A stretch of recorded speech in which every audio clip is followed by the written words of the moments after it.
ప్రణీత్ రావు arrest అయ్యి remand లో చేసినట్టున్నారు, ఎగ్జాక్ట్ జైల్లో ఉన్నాడు. ఎస్ ఈ ట్యాపింగ్ అనేది పెద్ద దుమారం రేపుతా ఉన్నది. కొన్ని అది నీచాతి నీచమైనటువంటి వ్యవహారం అండి. ప్రణీత్ రావు చేసిందా అన్నటువంటి పని దానంత నీచమైన పని ఇంకోట్లేదు. ఏమండి, భార్యలకు లేడీస్ ఫోన్లు కూడా వీడు ట్యాప్ చేసినారంటే ఇది ఏ రకంగా భారతదేశ సార్వభౌమత్వాన్ని కాపాడడానికి, ఏ రకంగా ప్రజలు ఎన్నుకున్న ప్రభుత్వాన్ని కాపాడడంలో విధి నిర్వహణలో భాగంగా ఇంకోని భార్య ఫోన్ను ట్యాప్ చేస్తారండి? అసలు ఏమైనా అర్థం ఉన్నదా ఇది? వాడే చెప్పించుకున్నాడట, ప్రగతి భవన్ లో ఉండే మా భార్య ఫోన్ ట్యాప్ చేయని పేరెందుకు కానీ మా భార్య ఫోన్ ట్యాప్ చేయండి, వాడు ట్యాప్ చేసి డీటెయిల్స్ ఇచ్చిండు అనమాట. అది ఐదర్ వే కావచ్చు, వాడే చేసి ఉంటాడా వీడే చేసి ఉంటాడా, కానీ అసలు ఇదంతా దీని వెనుక ఒక పెద్ద గ్యాంగ్ ఉంది అన్నారా. ప్రభాకర్ రావు చాలా తెలివిగా మొత్తం వెలమ ఎంప్లాయీస్ ని పెట్టుకొని అదే కదా సార్. మీకు ఒక విషయం పైన చాలా వాళ్ళు చాటుకి ఏమనే వాళ్ళు తెలుసా, వెంగళరావు తర్వాత చాలా రోజుల తర్వాత మళ్ళా మన వెల్బోన్లో ప్రభుత్వం వచ్చింది, ఈ ప్రభుత్వాన్ని మనం పర్పిచ్యువేట్ చేయాలా, ఇక ఈ పరిపాలన అంతా మన గుప్పిట్లోనే ఉండాలా, దొరల గుప్పిట్లోనే ఉండాలి. కాబట్టి మనం అందరం ఒకటైపోవాలా, ఈ గుప్పెడు మంది ఒకటైపోయి మిగతా రాజకీయ పక్షాలను ప్రతిపక్షాలను ఎవడన్నా అసంతృప్తి వ్యక్తం చేసిన వాళ్ళని అణిచి ఏనరా ప్రజాస్వామ్యం అనేది రాష్ట్రంలో లేకుండా చేసేసి ఇదంతా దుష్పరిపాలన చేసినారు. ఇవాళ అట్లా చేసిన వాళ్ళ మీద ఒక్కళ్ళ మీద చర్యలు ఇవ్వండి, అదే బాధాకరమైన విషయం. ఇప్పుడు ఈ ట్యాపింగ్ లో ఎవరెవరు ఉన్నారని మీరు అనుకుంటారు? డెఫినెట్లీ వాడు ప్రభాకర్ ఉంటాడు, వాడి గ్యాంగ్ అయితే డెఫినెట్ గా ఉంటది. అందులో దాదాపు చాలా మంది ఉంటారు, అంటే నాకు కూడా కొంతమంది తెలుసు. మీకు మీరు పబ్లిక్ గవర్నమెంట్ పీడర్ నాకు తెలుసు, ప్రభాకర్ రావు గురించి మీకు తెలిసి ఉంటది, చాలా క్లోజెస్. అందుకే కదా మహేందర్ రెడ్డి గారి మీద అన్ని విమర్శలు వస్తున్నప్పుడు, టీఎస్పీఎస్సీ చైర్మన్ గా జరుగుతున్నప్పుడు ఆయన నిమిత్త మాత్రుడు ఆయన అక్కడ పెట్టినారు అంతే అవుతుంది, మొత్తం ప్రభాకర్ రావు వ్యవహారాలు నడిపినాడు. అసలు యాక్చువల్లీ పాపం ఆయనకి ఏం మట్టి అంటలేదని చెప్పిన కారణం అదే. అంటే I used to see all that కదా, it was visible to naked eye how they used to prevail. నాకు ఎప్పుడు అనుమానం వచ్చిందంటే, ఒక పర్టికులర్ ఇష్యూ లోపల నేను మా బాస్తో ఒక విషయం మాట్లాడిన ఫోన్లో మాట్లాడితే మా కాన్వర్జేషన్ వల్ల ఏ ఆఫీసర్కి అయితే ఎఫెక్ట్ వస్తుందో వాడు నెక్స్ట్ డే నా దగ్గరికి వచ్చేసేసి, సార్ మీరు నాకు అవుట్ ఆఫ్ టర్న్ ప్రమోషన్ ఇవ్వడానికి వ్యతిరేక ఎందుకు ఇస్తున్నారు సార్ అన్నాడు. నేను అసలు వాడితో అనలే ఆ మాట, నేను అన్నది ఒక ఆయనతోని. నాకు అప్పుడు అనుమానం వచ్చేసి ఏందా ఇట్లా జరుగుతుంది అని అంటే, లేదు sir your phone is also on scanner, వాళ్ళు అందరిని ట్యాప్ చేస్తున్నారు అని ఒక కొత్త టెక్నాలజీ తీసుకువచ్చేసి ప్రతి వాడి ఫోన్ ట్యాప్ చేస్తున్నారయ్యా. నిజంగా చెప్తున్నాను, ఇది రైట్ టు ప్రైవసీ అనేది ఒక ఫండమెంటల్ రైట్ అని చెప్పి, it is part of article 21 అని సుప్రీంకోర్టు ఇంటర్ప్రిట్ చేసినాక ఇంత దురదృష్టకరమైన వర్గాల్లో వార్ రూమ్లు పెట్టి మండల స్థాయి అధికారుల ఫోన్ కూడా ట్యాప్ చేసి పడేసి, అరే మండల్ ప్రెసిడెంట్లది అయిపోయింది, జిల్లా పరిషత్ తన పార్టీ వాళ్ళు, ఇతరుల పార్టీ వాళ్ళు, ప్రతిపక్ష పార్టీల వాళ్ళు, అసలు భేదమే లేదబ్బా ఈ ట్యాపింగ్ కి. మరి అది ఏ మూల ఉద్దేశంతో చేసినారు, ఎవడి సామ్రాజ్యాన్ని కాపాడడానికని ఇదంతా చేసినారు అనేది ఒక పెద్ద $1 మిలియన్ క్వశ్చన్ అయింది. తర్వాత ఒక కమ్యూనిటీ ఎట్లయితుందండి అంటే వాళ్ళ డ్యూటీ అనేది ఏం లేదా, they are not bound to any public interest. ఇప్పుడు వాళ్ళ విధిలో భాగమా?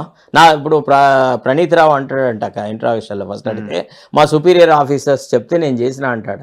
సుపీరియర్ ఆఫీసర్ అది కాదండి, గడ్డి తినమంటే తింటారండి. నీ విధి నిర్వహణలో భాగంగా నీకు ఏదైనా చెప్తే చేస్తే అర్థం ఉంది, కానీ నేను నీ విధికి సంబంధం లేని విషయాల మీద నువ్వు వాడిని ట్యాప్ చేయలేదు, వీని మర్డర్ చేయి, ఇంకొక వాళ్ళని ఏదో చేయమంటే నువ్వెట్లా నేరం చేస్తావు? వేర్ డస్ యువర్ కాన్షియస్ లై? నీ అంతరాత్మ ఏం చేసింది అన్నాడు నీకు తెలియదా?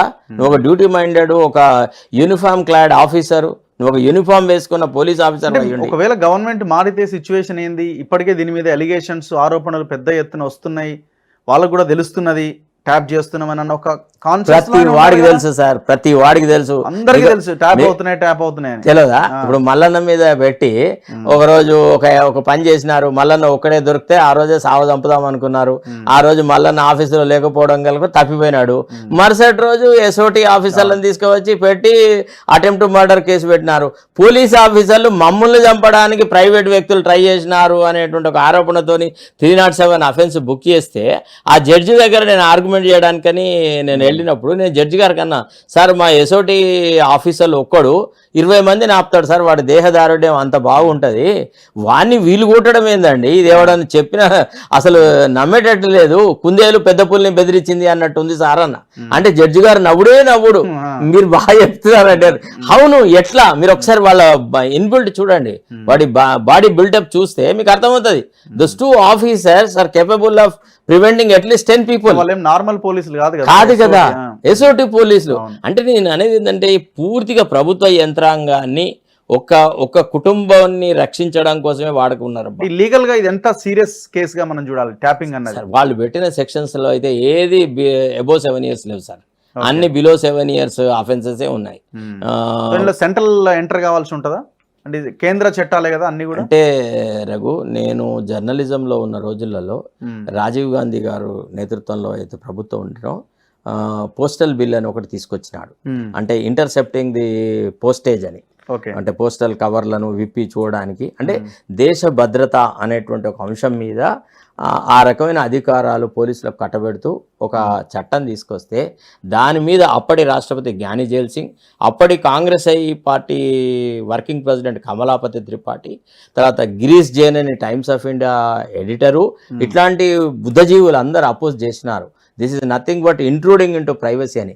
అసలు రాజీవ్ గాంధీకును జ్ఞాని జైల్ సింగ్కి ఎంత పెద్ద రిఫ్ట్ వచ్చిందంటే ఒక దశలో Giani Zail Singh thought of dismissing Rajiv Gandhi's government అవుతప్పుడు కమలాపతి త్రిపాఠి వెళ్ళి జ్ఞాని జైల్ సింగ్ ని కలిసి 400 మంది ఎంపీలు ఉన్న ప్రభుత్వాన్ని నువ్వు రద్దు చేస్తే దేశ చరిత్రలో నీ అంత దుర్మార్గుడు ఉండడని అంటారు, నాకు రాజీవ్ గాంధీతో ఎన్ని డిఫరెన్సెస్ ఆఫ్ ఒపీనియన్ ఉన్నా నువ్వు ఒక ప్రజలు ఎన్నుకున్న ప్రభుత్వాన్ని రద్దు చేయడానికి వీల్లేదని చెప్పి వచ్చినాడు.